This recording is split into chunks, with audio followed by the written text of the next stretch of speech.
Hey everyone, today we're gonna dive deep into the AI assistant, Claude. So if you've been playing around with it and you're feeling like your results are just kinda okay, then you are in exactly the right place. Seriously, by the end of this, you're gonna have a totally new way of thinking about it. A way that'll get you incredible results every single time. Alright, so let me know if this sounds familiar. You've heard all the hype. You switch over from another AI, you type in a few prompts, and the answers you get back are just meh. Kinda hit or miss, right? It's super frustrating, and you start to wonder, what am I doing wrong? Is there some secret I'm missing? Well, here's the thing. The secret isn't some complicated trick. It's actually a pretty simple, but really fundamental shift in how you think about it. The number one reason for those disappointing results, it's because most of us are using Claude just like we learned to use ChatGPT. And believe me, as we're about to see, that is the single biggest mistake you can possibly make.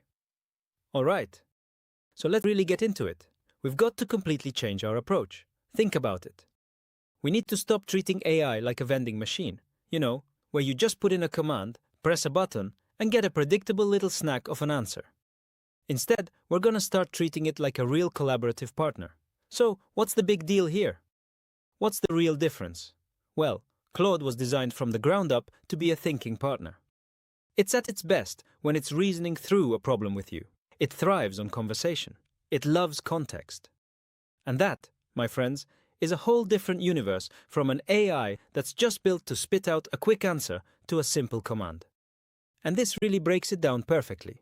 Over on the left, you've got that classic ChatGPT habit. Right? One command in, one answer out.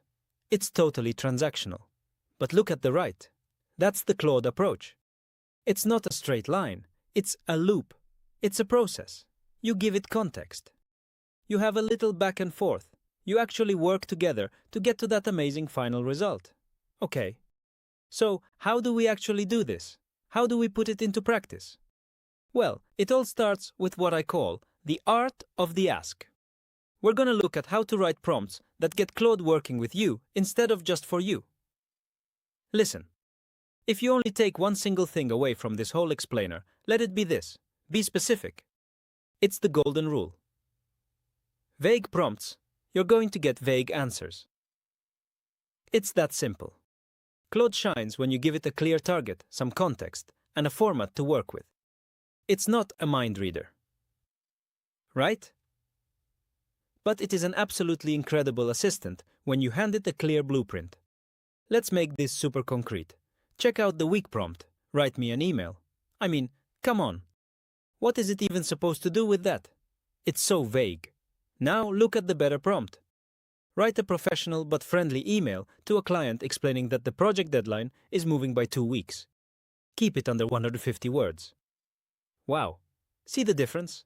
We gave it a tone, professional but friendly. We gave it a topic, a recipient, and a really important constraint. We've given Claude a perfect target to aim for. And these are your new best friends. Seriously, things like word count, reading level, format, tone. A lot of people think constraints limit the AI, but it's the exact opposite. They guide it. They're like guardrails on a highway. Tell it you want bullet points. Tell it to write for a 9th grader. Tell it you want 5 options. This is how you get those super polished results, and you get them fast. Okay? So once you've mastered being specific and using those constraints, it's time to level up. We're talking pro-level techniques now, and I'm not kidding. These next 2 tips, this is where you're gonna see a massive dramatic jump in the quality of what you get back. First step, technique number 1, define the audience. This sounds so simple, but trust me, it is incredibly powerful. All you have to do is tell Claude who you're writing for. Is it for a team of expert engineers? Or is it for your parents who are, still figuring out their smartphone? The second you define that audience, Claude automatically changes everything. The vocabulary, how complex it is, the tone, all of it. Just look at this example right here.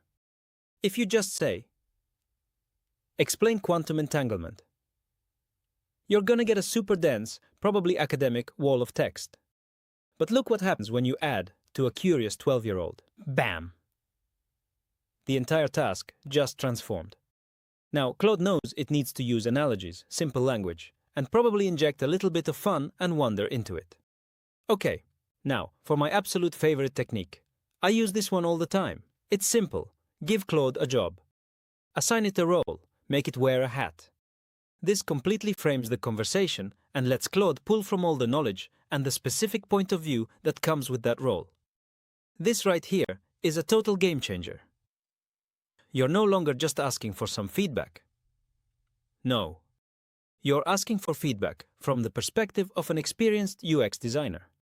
Suddenly, Claude isn't just a chatbot, it's a specialist. It's gonna analyze everything through that expert lens, giving you advice that's sharper, more focused, and way more useful. It's literally like having an expert consultant on call 24/7. But here's the thing, even a perfect prompt is just the start. It's just the key that unlocks the door. The most important part of this whole collaborative mindset is what comes next, iteration. The real magic isn't in that first response. Nope. It's in the conversation that happens after that. So please, the most important thing here is to stop hitting that new chat button every time the first answer isn't perfect. That's the old vending machine way of thinking. Instead, I want you to see that first response as just a first draft. Now, your job is to become an editor and work with your collaborator, Claude, to make it better. And this is what that beautiful back and forth looks like. You give it that great specific role-playing prompt. Claude gives you back version 1. Then you just pop back in with a simple little tweak like, "Hey, that's great, but can you make the tone a bit more enthusiastic?" And boom! Just like that, Claude gives you a new refined version. See, it's a dialogue. And you don't need to write a whole new essay for your follow-ups either. Just look at some of these. They're so simple. Make it shorter. Make it more casual. Give me another version of option 2. My personal favorite is make it punchier. These simple phrases work like magic. You're basically just steering the ship, guiding your creative partner to that perfect final destination.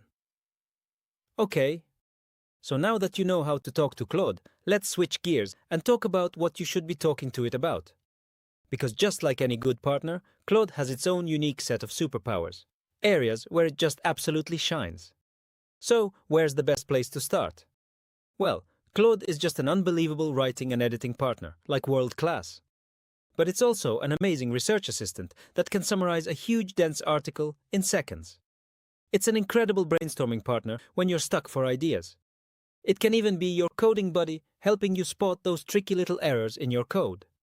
But there's one more superpower that is honestly a bit of a secret weapon. A lot of people don't even know this exists. Claude can actually visualize ideas for you right in the chat. If you're wrestling with a complex concept, you can literally ask it to make you a chart or a diagram, turning all those abstract numbers into something you can actually see. For instance, we just typed in, "Show me how $1,000 grows with compound interest over time," and it created this exact bar chart you're seeing now. In an instant, a pretty complex financial idea becomes totally simple and clear. This is such a powerful tool, whether you're trying to learn something yourself or explain it to someone else. So when you boil it all down, the big secret to unlocking Claude, well, it isn't really a secret, is it? It's all about communication. It's about giving it better instructions, clear goals, context, roles, and some of those helpful constraints. But more than anything, it's about shifting your mindset. Stop treating it like a vending machine and start treating it like a true partner. And that really leaves us with one final question for you to think about. As you go forward using this stuff, just ask yourself, is my AI just a tool or is it a teammate? Are you just using it to get a task done, or are you building a partnership that can help you think bigger, create better, and achieve more? Because trust me, that difference is everything.